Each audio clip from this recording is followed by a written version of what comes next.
स्वागत है आप सभी का एनएफ न्यूज पर। मैं हूं आपके साथ रोहित। भारत अब एक्शन मोड में है और रोहिंग्याओं घुसपैठियों को अब भारत वापस भेज रहा है। हाथ में हथकड़ियां, पैर में जंजीर डालकर भारत उन्हें डिपोर्ट कर रहा है। और अब खबर गुजरात से आई है, जहां बड़ौदा एयरफोर्स स्टेशन से तमाम अवैध घुसपैठियों को उनके देश वापस भेजा जा चुका है। इसी पर चर्चा करेंगे। मेरे साथ हैं वरिष्ठ पत्रकार पंकज प्रसून। पंकज जी, इस खबर के बारे में पहले बताइए, कितने लोग भेजे गए, कहां से भेजे गए, कहां के लोग थे, ये कैसे पहचान की गई? नहीं, 250 बांग्लादेशी थे और इन्हें हाथों में हथकड़ियां लगाकर और एयरफोर्स के विशेष विमान से ढाका भेज दिया गया। ये वो लोग थे जो गैरकानूनी रूप से भारत में दाखिल हुए थे और सूरत में आकर रह रहे थे और अहमदाबाद को मिनी बांग्लादेश के नाम से जाना जाता था। एक जगह का नाम था चंडोला तालाब और वहां सरकार ने बुलडोजर एक्शन किया था और वहां भी कुछ बांग्लादेशी पकड़े गए थे। एक और जत्था जाने वाला है 250 के अलावा, तो शायद अगले जत्थे में भी 250 जाएंगे। तो इन्हें इसी तरह डिपोर्ट किया जाएगा जिस तरह दूसरे देश अपने यहां घुस आए अवैध लोगों को डिपोर्ट करते हैं। जैसे अगर आप ब्रिटेन में चले गए या अमेरिका में चले गए या यूरोप के किसी देश में चले गए गलत तरीके से, तो इसी तरह हाथों में हथकड़ी डालकर विमान चलाकर आपको आपके देश भेज दिया जाता है। कुछ दिन पहले आपने देखा था कि पंजाब के बहुत सारे लोग आए थे अमेरिका से डिपोर्ट होकर, बहुत बवाल मचा था। ये नहीं तो बवाल मचने से क्या हुआ, जब मतलब कि वही लोग हैं भारत में, जब अमेरिका भेजे डिपोर्ट करके तो ये कहते हैं कि हाय हाय देखिए भारत सरकार क्या कर रही है, अमेरिका ने भेज दिया। अमेरिका के सामने तो एकदम आपकी घिग्गी बन गई। और जब वही भारत बांग्लादेशियों को भेजे तो ये करे हाय हाय क्यों भेज दिया। अब दोनों में उसी तरह के लोग हैं, एक आया क्यों और दूसरा भेजा क्यों। मतलब ये इसको हम बोलते हैं कंफ्यूज पर्सनालिटी। और इनको खुद नहीं पता है कि देश नियम से चलता है, कानून से चलता है। भारत का कानून यही कहता है तो कि जो अवैध तरीके से भारत में दाखिल हुआ, पहचान पत्र नहीं था, आधार कार्ड नहीं था, वोटर आईडी नहीं था, कैसे पहचान की? नहीं नहीं नहीं नहीं नहीं, आधार कार्ड वोटर आईडी से नहीं होता है। आधार कार्ड तो आजकल बोलिए चलिए मैं आपको बनवा के दे देता हूं। आधार कार्ड तो इतने फर्जी बने हैं इस देश में, इतने फर्जी बने हैं कि उसका महत्व ही खत्म लगभग हो गया। कोई भी आता है और with in a month Aadhaar card बनवा लेता है। और बंगाल से या उस तरह से सटे जो इलाके हैं जाकर देखिए आधार कार्ड बन रहा है कि नहीं। और ये तो मैं पूरी जिम्मेदारी के साथ आरोप लगा रहा हूं। एक झारखंड के साहिबगंज में एक अरशद नामक शख्स था, उसने पुलिस थाने में बाकायदा कंप्लेन किया कि मेरे नाम पे 55 आधार कार्ड जारी हो गए हैं। मतलब कि उसके नाम पर कोई किसी को उसकी बीवी बता दिया, किसी को उसकी बहन बता दिया, किसी को अरशद का बेटा बता दिया, बेटी बता दिया। बोला कि उनमें से मैं किसी को जानता ही नहीं, मेरा बाल बच्चा कब से हो गया। और वो साहिबगंज में है, अभी भी वो केस चल रहा है। वो अरशद ईमानदार भारतीय मुसलमान थे, उन्होंने जाके शिकायत की। बहुत सारे लोग देखते हैं कि मुसलमान कहीं का हो, अपना भाई बंधु हो तो छोड़ देते हैं और इस तरह ये काम चल रहा है।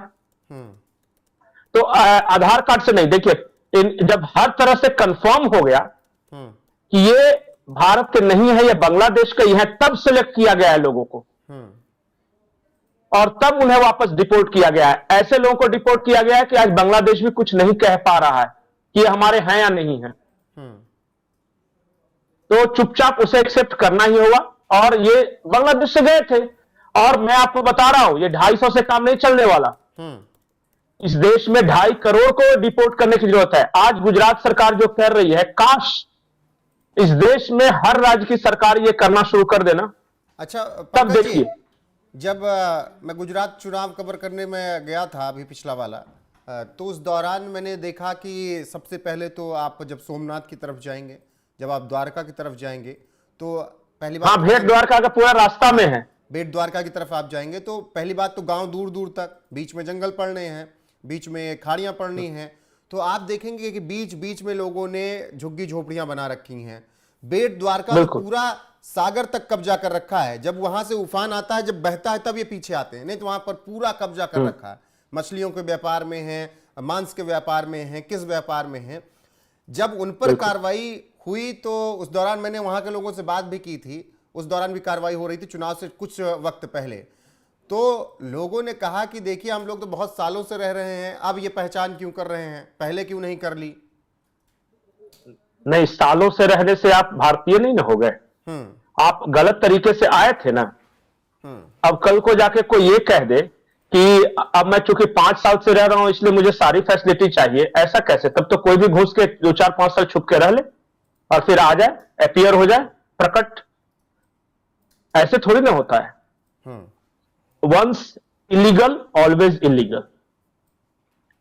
और मुझे खुशी है कि हर्ष भाई जो है वहां के गृह मंत्री हैं, हर्ष सांघवी, उन्होंने कम से कम, हर्ष सांघवी जी हैं, तो उन्होंने कम से कम इतना डेयर तो किया कि चलो भाई पहचान करके रिपोर्ट करना है।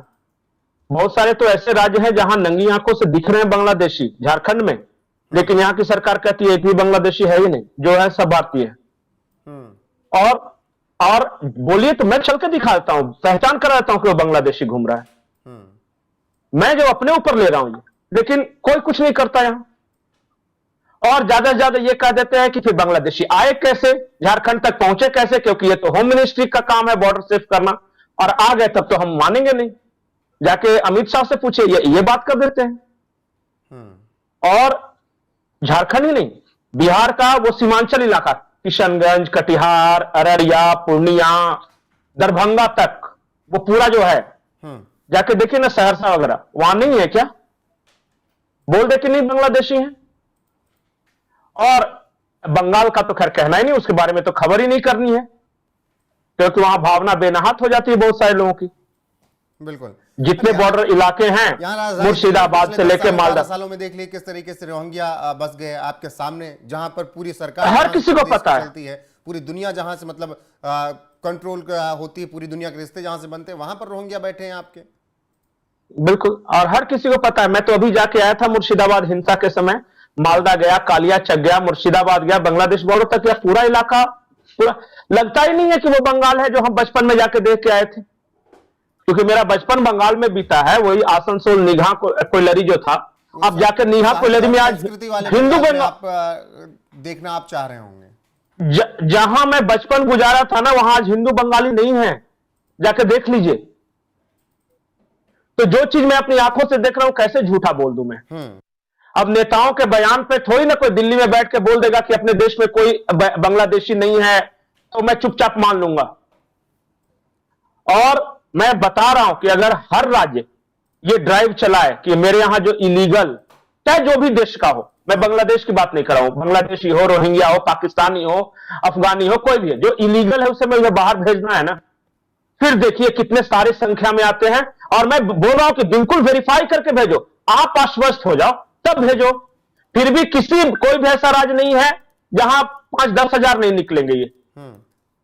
लेकिन विरोध भी शुरू हो जाता है ना, एक तबका विरोध करने लगता है असम में, जब हिमंता बिस्वा शर्मा ऐसी बात करते हैं, जब कहते हैं कि हम यहाँ मुसलमानों को नहीं रहने देंगे, यहाँ पर घुसपैठियों को नहीं रहने देंगे, तब सदन तक में बवाल हो जाता है वहां के।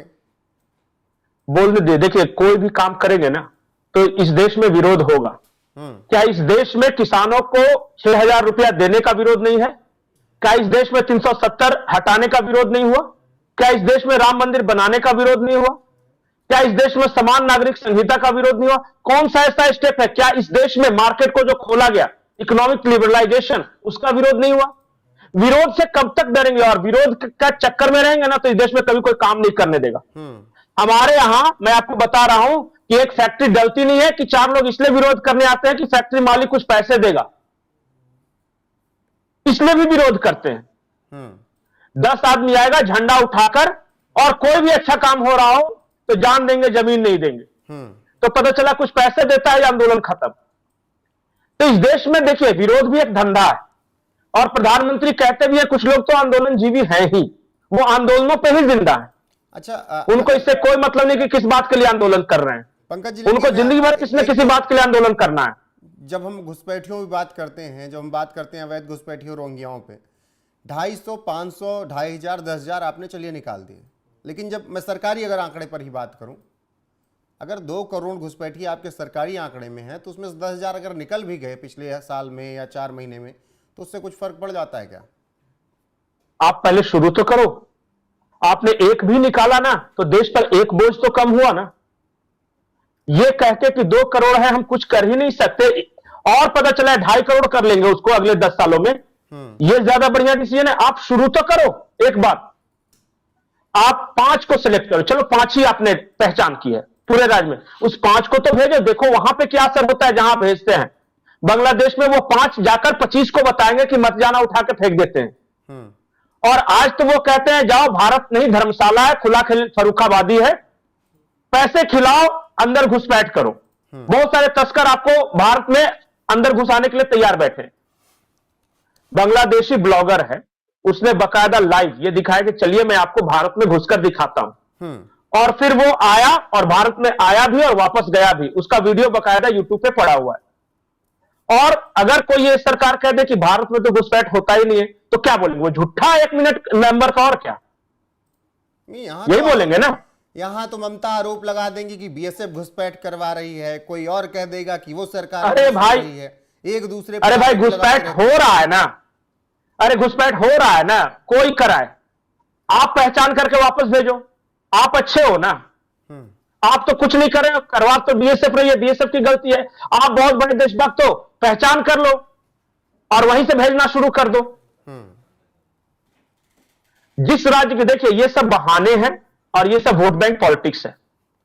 कुछ दलों को यह लगता है कि वो बांग्लादेशी आएंगे और रहेंगे, तो चूंकि मुसलमान किसी खास पार्टी के को वोट नहीं देके हमें वोट देंगे, इसलिए इनको पालो और फिर उनके पक्ष में भी बोलो, आंदोलन भी करो, क्योंकि हमारे वोटर है। नेताओं को इससे कोई मतलब नहीं कि कौन सी जाति कौन सा धर्म, उनको दिखता है अपना वोट की किससे मुझे वोट मिल सकता है, और देश वेश का बहुत ज्यादा चिंता नहीं करते।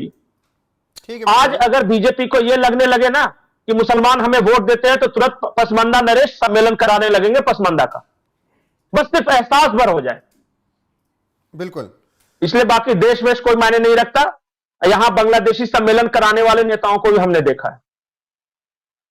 बिल्कुल पंकज जी, फिलहाल जिस तरीके से गुजरात ने एक मुहिम शुरू की है, गृहमंत्री हर्ष सांघवी जिस तरीके से काम कर रहे हैं, उसकी भी सराहना होनी चाहिए।